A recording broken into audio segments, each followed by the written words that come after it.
दोस्तों, आज की वीडियो में हम जानने वाले हैं कि प्राणी मनुष्य के रूप में क्यों जन्म लेता है। जैसा कि हम सभी जानते हैं कि हिंदू धर्म में कुल 84 लाख योनियों का वर्णन है, अर्थात किसी प्राणी की आत्मा इनमें से किसी भी योनि में जन्म ले सकती है। वो किस योनि में जन्म लेगी और किस में नहीं, ये उस प्राणी के पूर्व जन्म में किए गए कर्मों के आधार पर निश्चित होता है।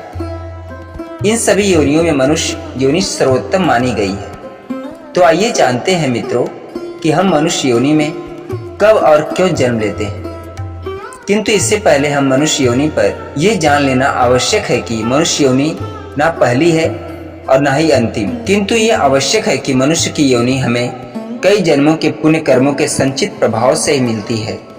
ठीक उसी प्रकार मनुष्य योनि में जन्म लेने के बाद भी हमारे पाप कर्म हमें पुनः अधम योनि में धकेल सकते हैं। महाभारत अनुशासन पर्व में विस्तार पूर्वक मनुष्य के कर्मों के आधार पर नियत की गई योनि के बारे में बताया गया है। उस संवाद में महर्षि व्यास ने स्पष्ट रूप से कहा है कि मनुष्य की योनि सर्वोत्तम है और ये हमें बहुत कठिनाइयों से मिलती है।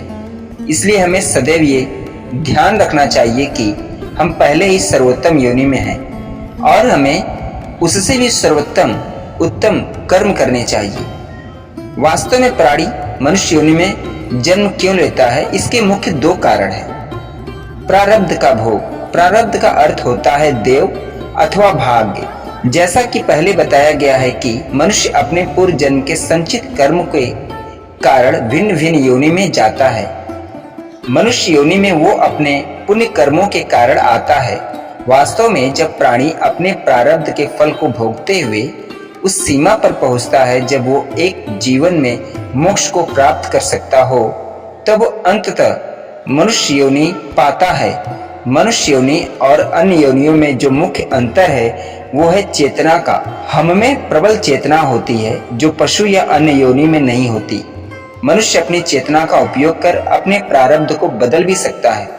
हालांकि हमें यह भी ध्यान रखना चाहिए कि हमारे पूर्व जन्मों के कर्मों के कारण जो हमारा प्रारब्ध है वो तो है ही, किंतु हमारे इस जन्म के कर्म भी ये निर्धारित करते हैं कि हम शरीर का त्याग कर मुक्त होंगे अथवा पुनः अधम योनि में गिरेंगे। मोक्ष प्राप्ति का प्रयास। मनुष्य योनि में जन्म लेने का मुख्य उद्देश्य यह भी है कि अपनी चेतना का पूर्ण उपयोग कर मोक्ष को पाना। ऐसा नहीं कि मोक्ष केवल मनुष्य योनि में ही रहकर पाया जा सकता है। ऐसे कई उदाहरण हैं जब पशु योनि से भी सीधे प्राणियों ने मोक्ष को प्राप्त किया है। किंतु मनुष्य बनकर मोक्ष पाना जितना सरल है उतना किसी और योनि के प्राणी के रूप में नहीं है। इसका सबसे सरल उपाय है भौतिक सुविधाओं का त्याग कर भगवत भक्ति द्वारा मोक्ष को प्राप्त करना। हालांकि मनुष्य योनि में जन्म लेने का अर्थ है निश्चित मोक्ष प्राप्त करना ही है। वास्तव में जितने लोग भी मनुष्य योनि में जन्म लेते हैं उनमें से विरले ही मोक्ष प्राप्त कर सकते हैं, किंतु फिर भी मनुष्य योनि से मोक्ष की ओर जाना अन्य योनियों से सहज है। मनुष्य योनि में रहते हुए यदि हमने वास्तव में ईश्वर को प्राप्त कर लिया तब तो मोक्ष मिल सकता है, किंतु यदि ऐसा नहीं हुआ तो हमें उसके लिए फिर से प्रयास करने हेतु पुनः जन्म लेना पड़ता है। अब यदि इस जन्म में हमने अच्छे कर्म किए हैं तो अगला जन्म भी हमें मनुष्य योनि में ही मिलेगा, किंतु यदि हमने पाप कर्म अधिक किए हैं तो हम पुनः अधम योनि में गिर जाएंगे, जहां से हमें पहले पुनः मनुष्य योनि तक पहुंचने का प्रयास करना पड़ेगा। जीवन मरण का ये चक्र निरंतर चलता रहेगा। जब हम उतना पुण्य कर संचित कर लेते हैं कि हमें मोक्ष प्राप्त हो जाए, तब ही हम उस जन्म मरण के चक्र से मुक्त पा सकते हैं। हम अच्छे कर्म कर रहे हैं या बुरे कर्म, इसका पता कैसे चलता है?